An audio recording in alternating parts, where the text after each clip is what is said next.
여러분 반갑습니다. JJ 리더입니다. 금일 2022년 3월 28일장이 마감이 됐습니다.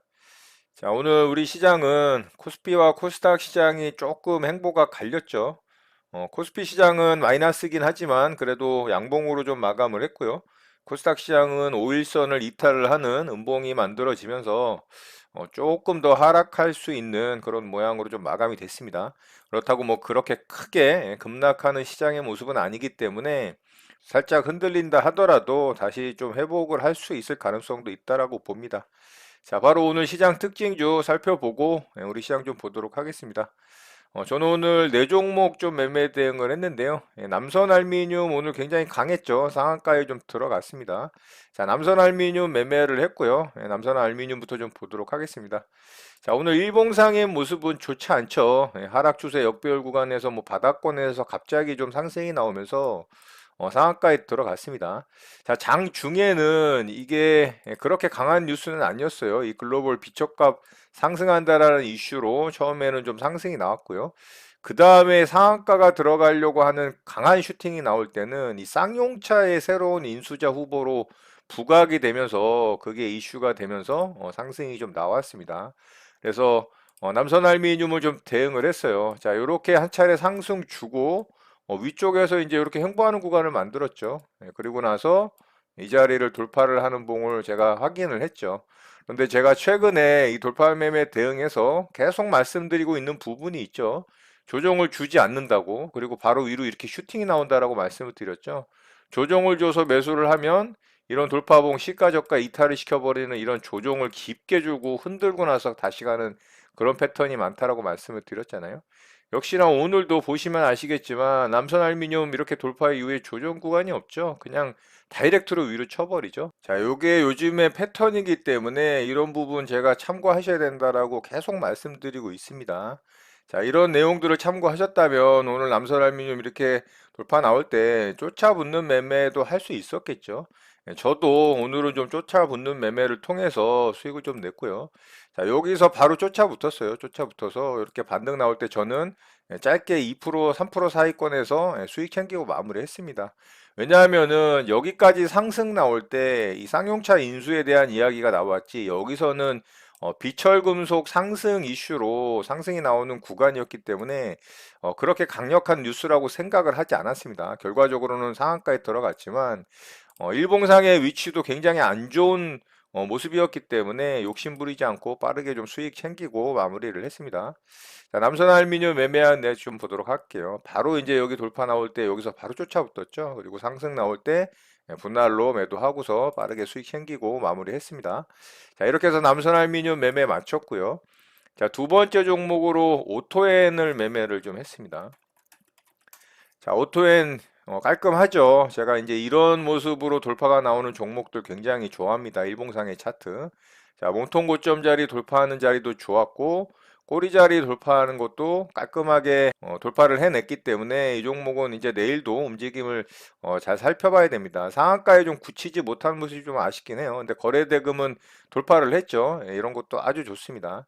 자, 저는 여기 이제 돌파할 때가 가장 좋은 자리였어요. 이 자리. 예, 그리고 일봉상의 지지저항 라인 몸통 자리가 이 자리입니다. 예, 이 자리예요. 자, 이 자리에서 돌파 이후에 이 조정 구간에 매수했다면 사실 이 자리가 가장 완벽한 자리였습니다. 그래서 몸통 저항 라인, 일봉상의 지지저항 라인을 기점으로 매매를 했다면 이 구간을 수익을 챙길 수 있었겠죠. 근데 저는 여기서 매매 대응을 못했고 이 자리도 조금은 애매하다라고 봤어요. 근데 굉장히 좋은 자리였습니다. 결과적으로 이제 좀 진행이 되고 난 다음에 확인해 봤을 때는 이 자리도 좋은 자리였다라고 봅니다. 저는 눌림목 자리를 기다렸는데 여기서 계속 상승이 나와서 매매를 못 하다가 자, 여기서 이제 눌림목 줄 때 이 자리에서 매수를 해서 이렇게 반등 줄 때 저는 빠르게 분할로 매도하고 수익을 좀 챙겼습니다.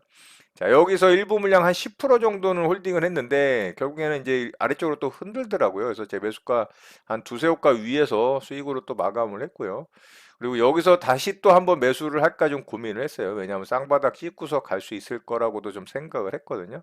그랬더니 역시나 이제 슈팅이 나오더라고요. 그래서 오늘 매물대를 완전히 뚫고 가는 신고가 영역이기 때문에 상한가를 좀 들어갈 수도 있지 않을까 좀 기대를 했습니다. 그래서 요 자리에서 좀 매수를 했어요. 자, 여기서 이제 거래 실리고 상승이 좀 나왔죠. 그래서 약간의 이제 정거장 매매 패턴이기도 합니다만 높은 구간이라 사실 대응 안 한 게 좋아요. 근데 저는 상한가 들어갈 가능성도 있다라고 판단을 해서 이제 정거장 매매 비슷한 패턴으로 여기서 매수를 했고요.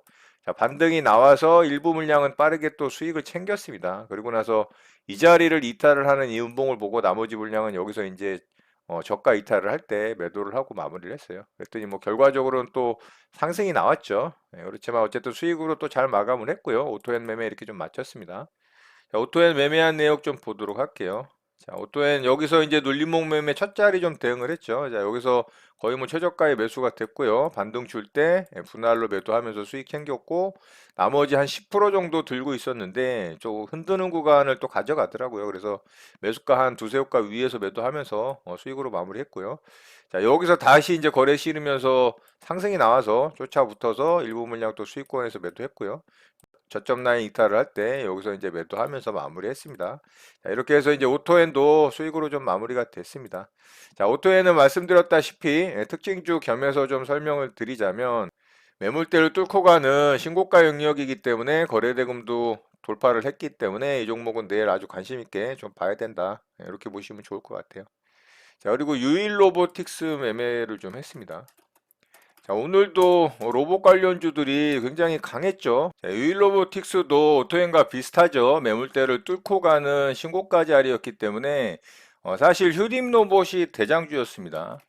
자, 휴림로봇이 대장주였긴 하지만 가격상으로 너무 높은 구간이라 이 종목은 좀 부담스럽죠. 그래서 유일로보틱스를 매매를 했고요. 자, 이 종목은 장 초반부터 굉장히 강하게 슈팅이 나왔어요. 그래서 매매할 자리가 사실 이런 데는 없었고 이렇게 이제 고점 찍고 한 차례 조정 주고 여기서 이제 저점 확인하고 양봉을 뽑아줬죠. 그래서 두 번째 눌림으로 떨어질 때 아래 꼬리에서 매수를 해서 이렇게 반등 줄 때 빠르게 분할로 수익 매도하면서 수익으로 좀 마감을 했습니다. 자, 이렇게 해서 이제 유일 로보틱스 매매 마쳤고요. 유일 로보틱스 매매한 내역 좀 보도록 할게요. 자, 한 차례 급등 나오고 첫 번째 지지하는 거 확인하고 두 번째 다시 떨어질 때 여기서 매수를 해서 바로 이제 수익 챙기고 마무리했습니다. 자, 이렇게 해서 유일로보틱스도 수익으로 잘 마감이 됐고요.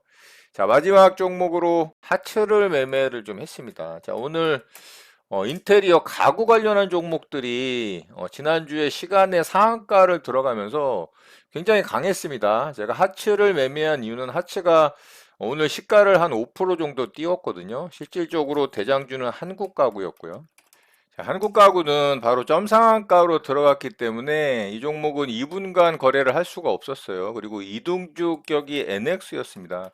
자, NX도 갭이 20% 정도를 띄웠기 때문에 이 종목도 바로 이제 2분간 거래 정지가 됐기 때문에 매매를 못했죠. 그래서 하츠가 이제 갭이 5% 정도밖에 안 떴기 때문에 이 종목을 공략을 했던 겁니다.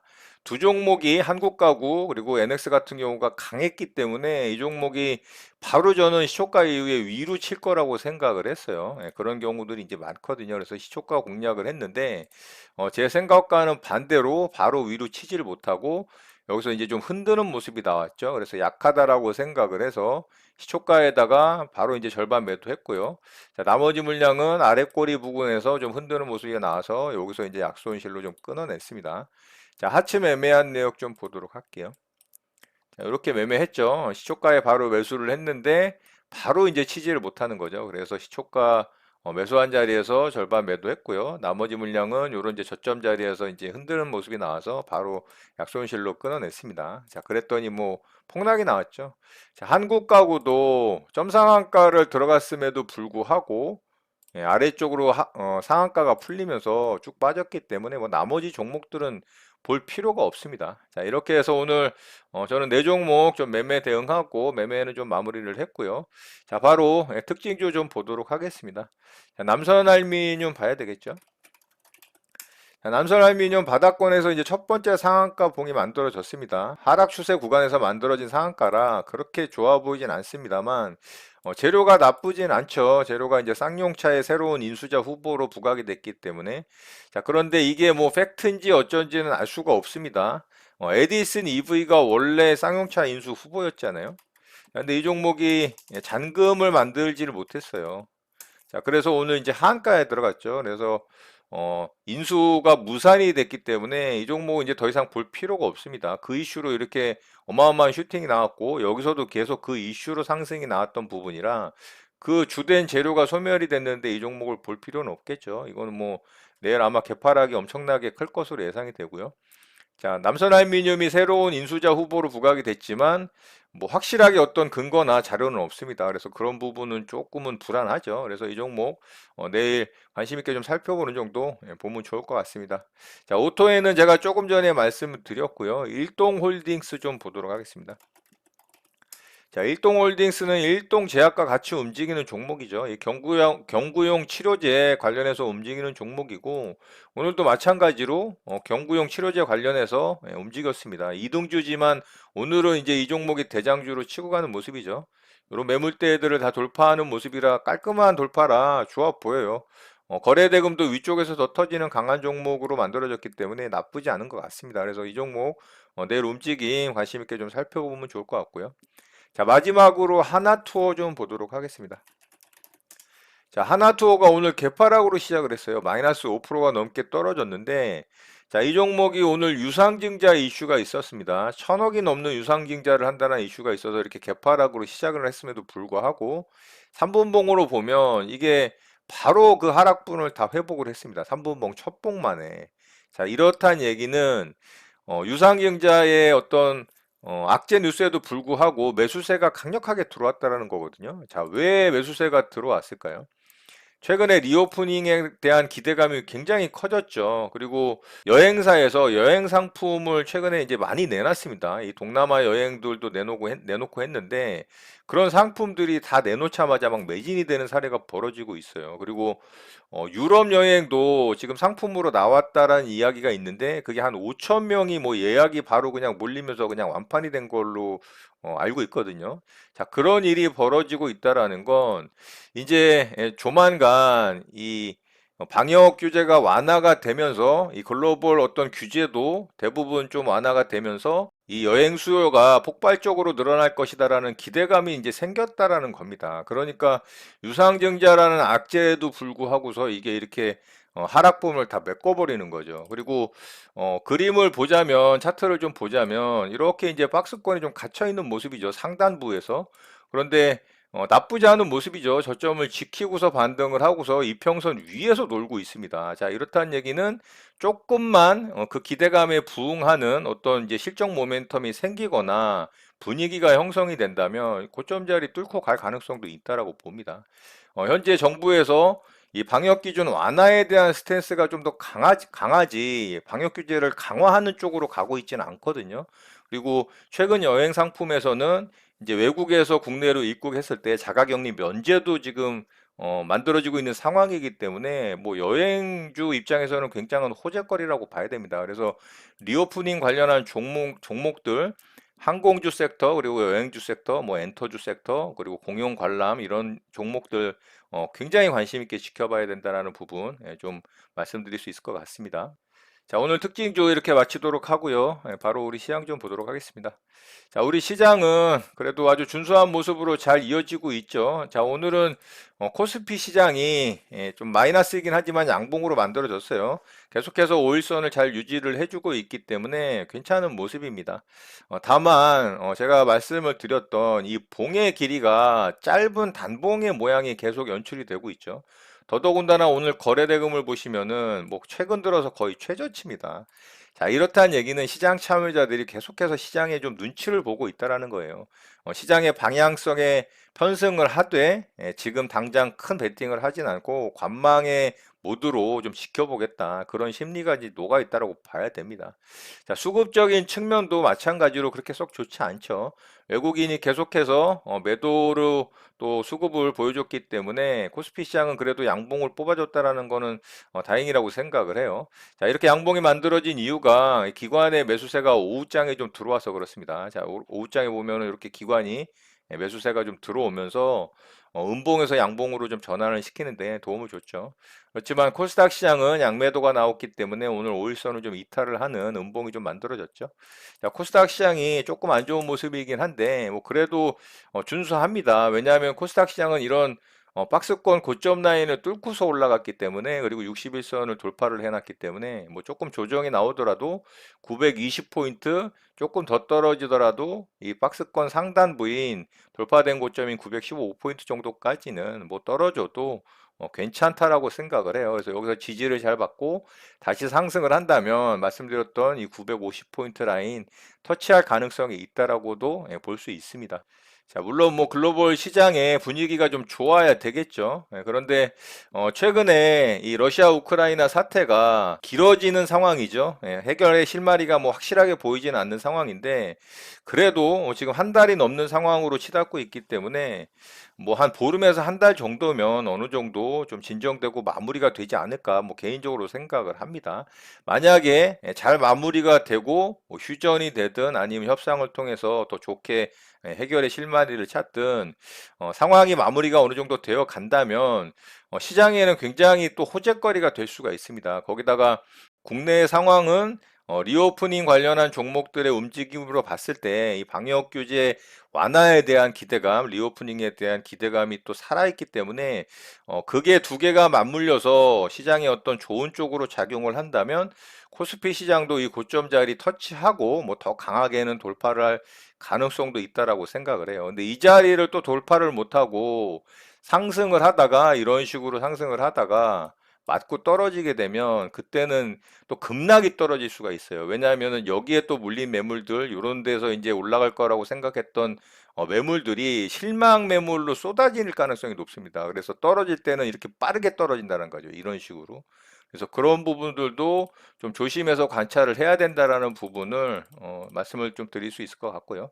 그래서 지금 시장은 어쨌든 아직까지 확실한 방향성을 잡지는 못했죠. 단지 기대감들은 살아있다라는 겁니다. 악재가 나올 수 있는 부분은 뭐 다 나와 있는 상황이고 또 호재가 나올 수 있는 상황은 기대감들이 살아있죠. 예, 전쟁에 대한 종식과 리오프닝에 대한 기대감. 그렇기 때문에 그쪽으로 조금 더 무게감이 실리기 때문에 이렇게 시장이 좀 상승을 하고 있다. 예, 이렇게 보는 게 좀 맞는 것 같습니다.